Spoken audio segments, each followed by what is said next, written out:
2 Kings 6. The disciple of the prophet said to Elisha, "See, the place where we live under your direction is too cramped for us. Let us go to the Jordan, and let us each get a log there and build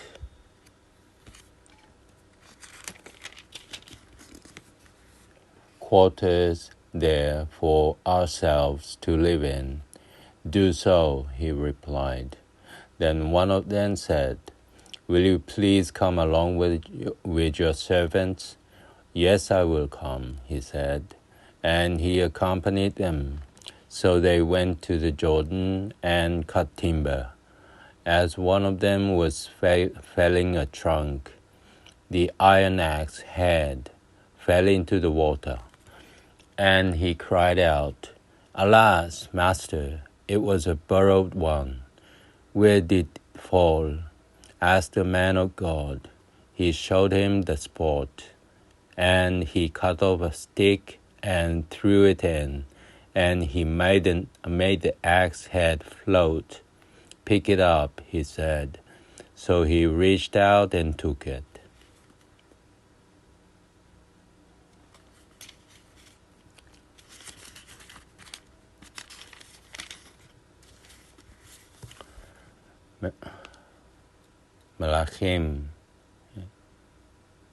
מלכים השניה ויאמרו בני הנביאים אל אלישע, "הננה המקום אשר אנחנו יושבים שם לפניך, צר ממנו נלכה נא עד הירדן וניקחה משם איש קורה אחת ונעשה לנו שם מקום לשבת שם." ויאמר לכו, ויאמר האחד הואל נא ולך את עבדיך, ויאמר אני אלך, וילך איתם, ויבואו הירדנה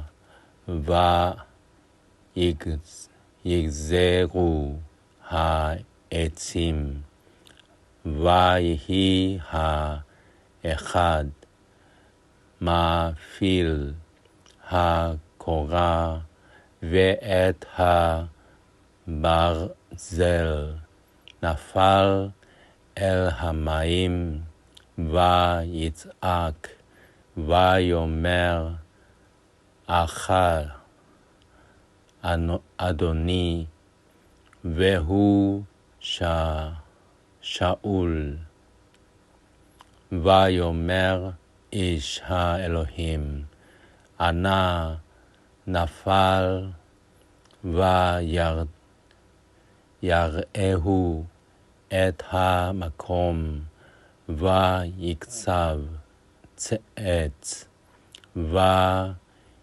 וישלך שמה, ויצף הברזל, ויאמר הרם לך, וישלח ידו, ויקחהו.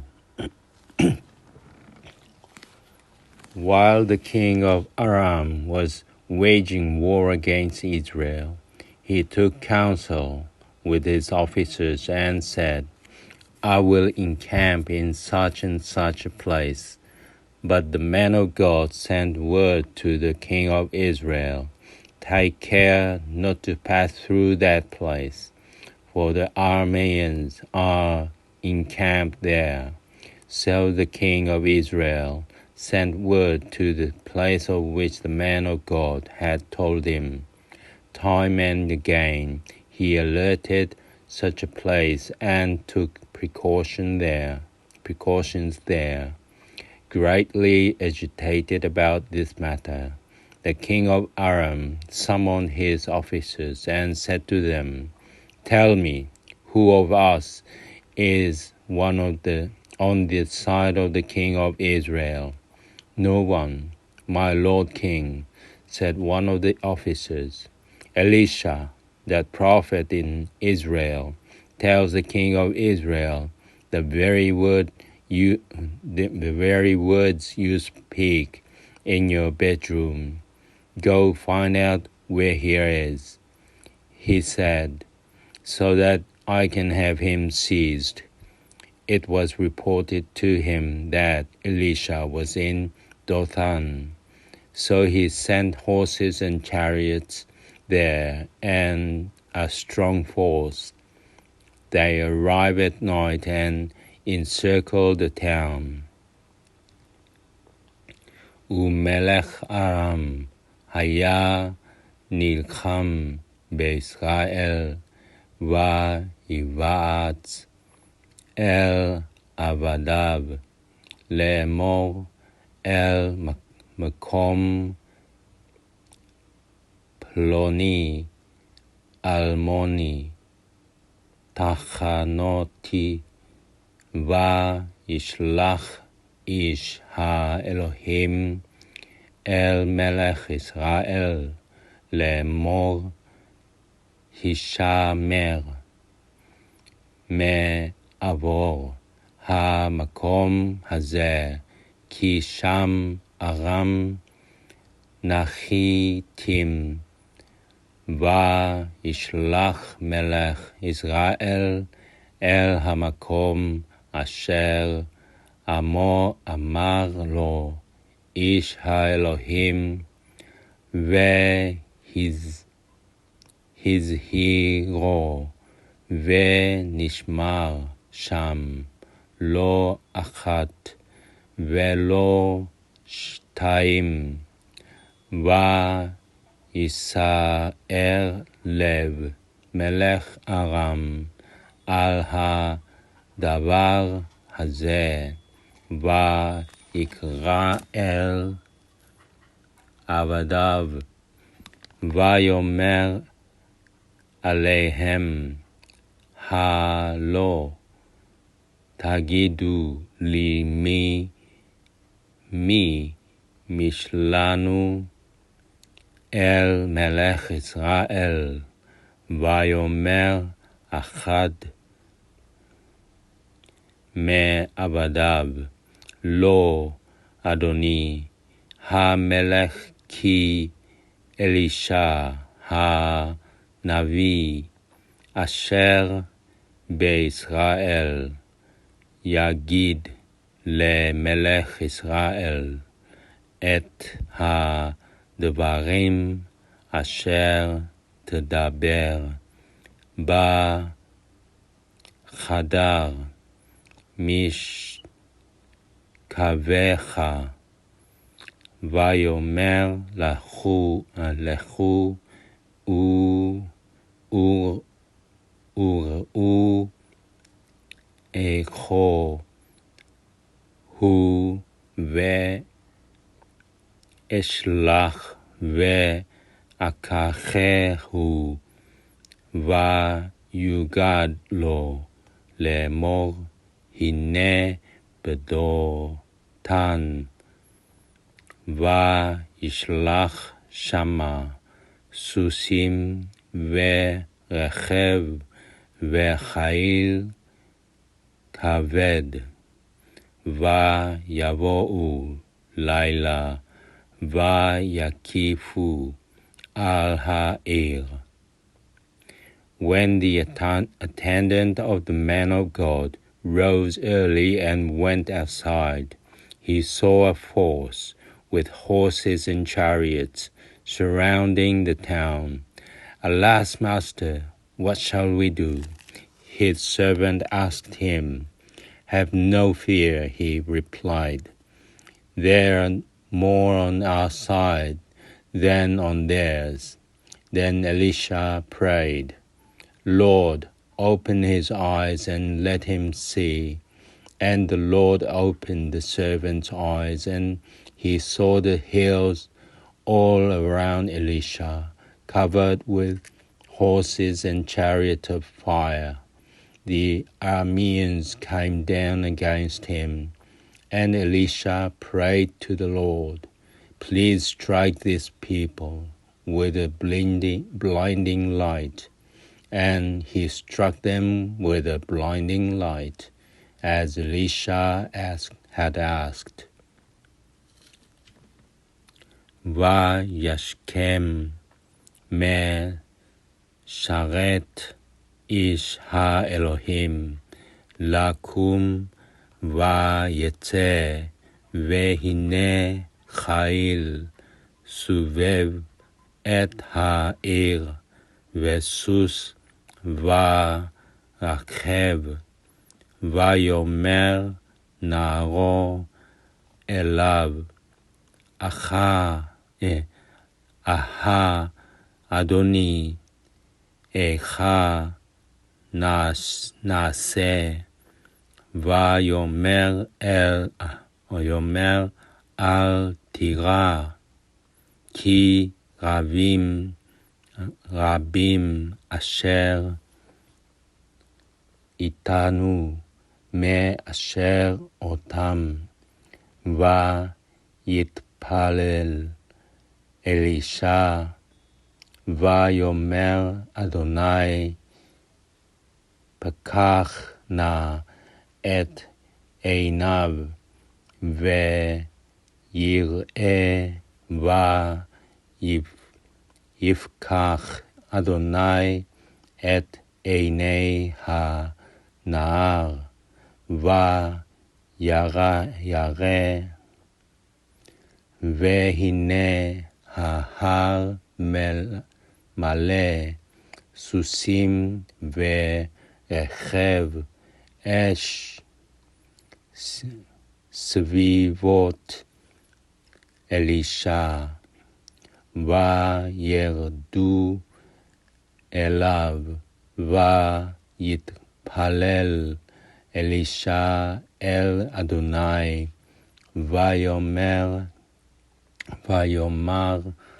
הך נא את הגוי הזה בסנוורים,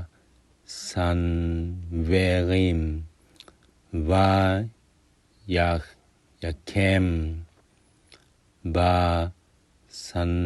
בסנוורים כדבר אלישע.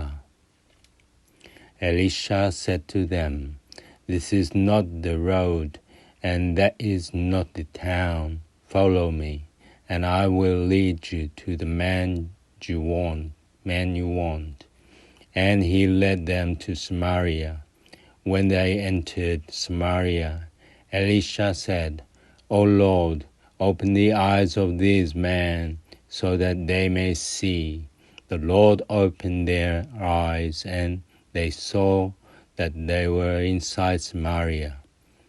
When the king of Israel saw them, he said to Elisha, "Father, shall I strike them down?" "No, do not," he replied. "Did you take them captive with your sword and bow, that you would strike them down? Rather set food and drink before them, and let them eat and drink, and return to their master." So he prepared a lavish feast for them, and after they had eaten and drunk, he let them go, and they returned to their master. And the Arameans' band stopped invading the land of Israel. ויאמר עליהם אלישע, לא זה הדרך ולא זו העיר, לכו אחרי והוליכה אתכם אל האיש אשר תבקשון, ויולך אותם שומרונה, ויהי כבואם שומרון. ויאמר אלישע, אדוני פקח את עיני אלה ויראו,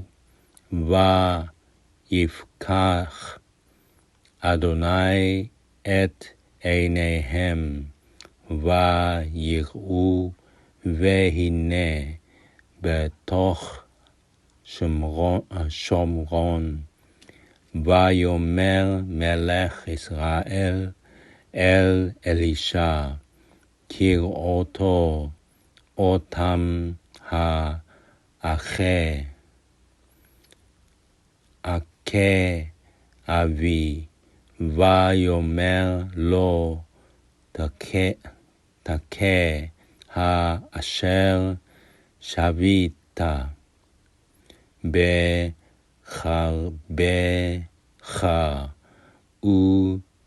ובקשתך אתה מכה, שים לחם ומים לפניהם, ויאכלו וישתו, וילכו אל אדוניהם, ויכרה להם קרע גדולה, ויאכלו וישתו, וישלחם, וילכו אל אדוניהם, ולא יאספו עוד גדודי ארם לבוא בארץ ישראל. Sometimes later, King Ben-Hadad of Aram mustered his entire army and marched upon Samaria and besieged it. There was a great famine in Samaria, and the siege continued until donkeys had sold for 80 shekels of silver, and a quarter of a cab of doves' dung for 5 shekels. Once, when the king of Israel was walking on the city wall, a woman cried out to him, "Help me, your majesty." "Don't ask me," he replied. "Let the Lord help you." "Where could I get help for you? From the threshing floor or from the winepress? But what troubles you?" the king asked her.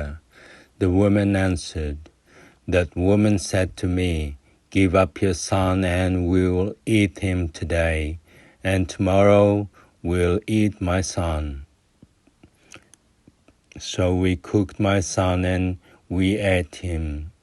The next day I said to her, 'Give up your son and let's eat him.' But she hid her son."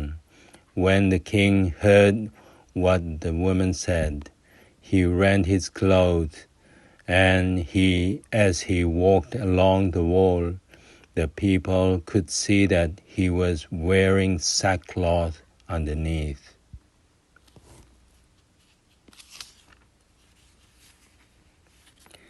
ויהי אחרי כן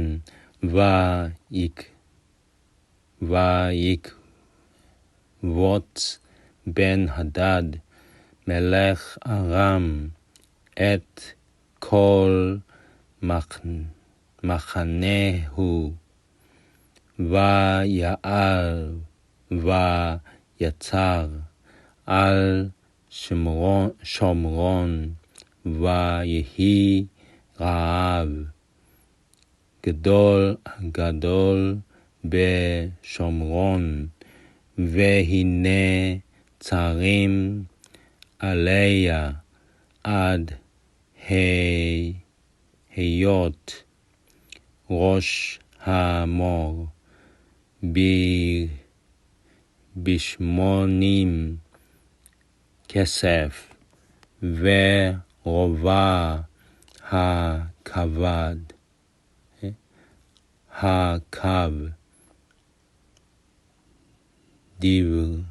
דביונים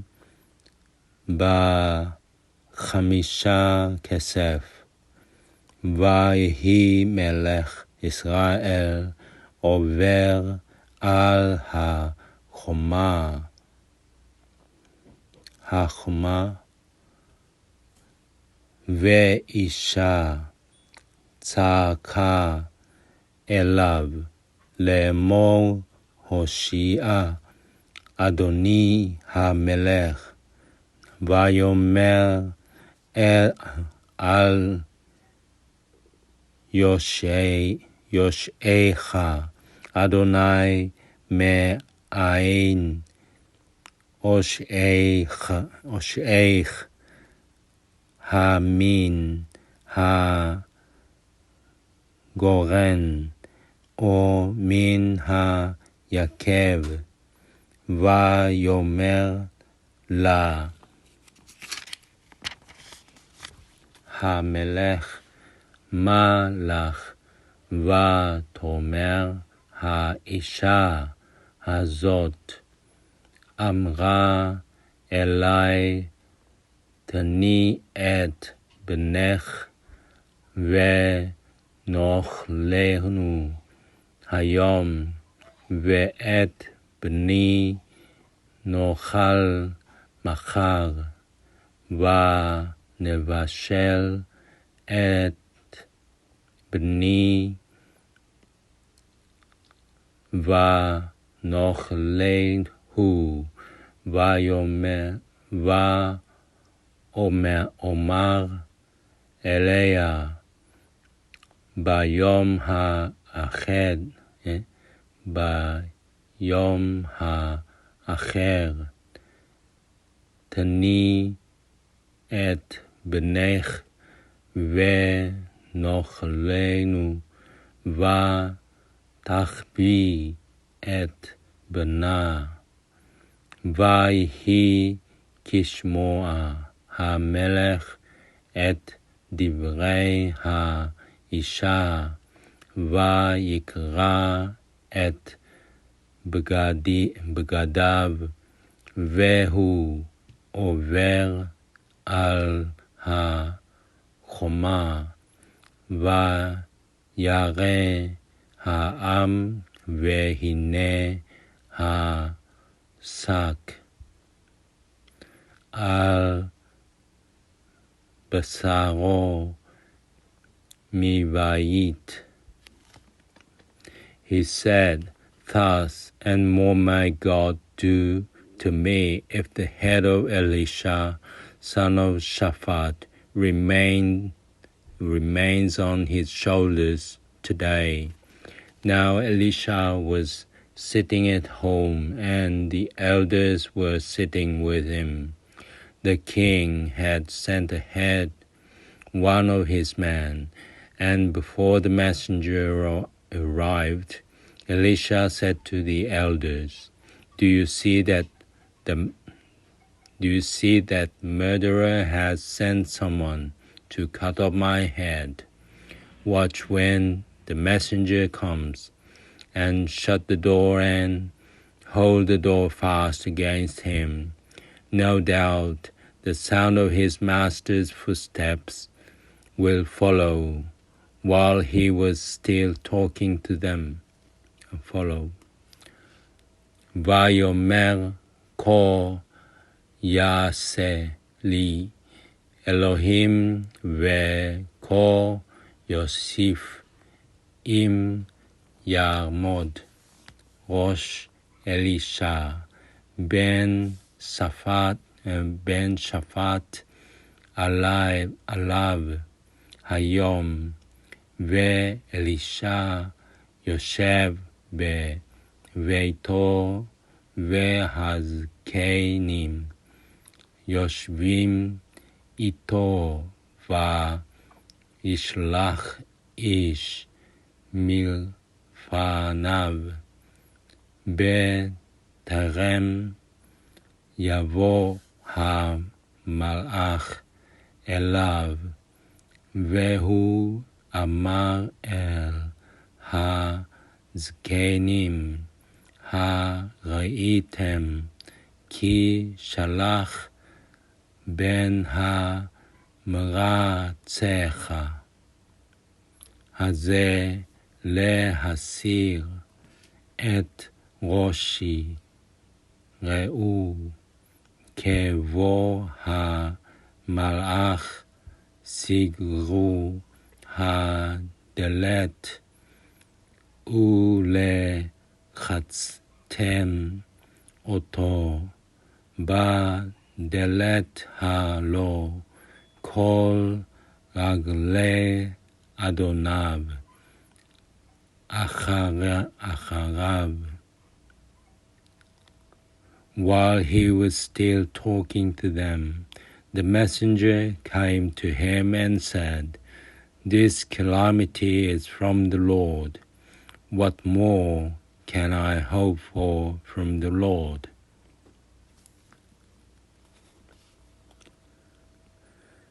עודנו מדבר עמם, והנה המלאך יורד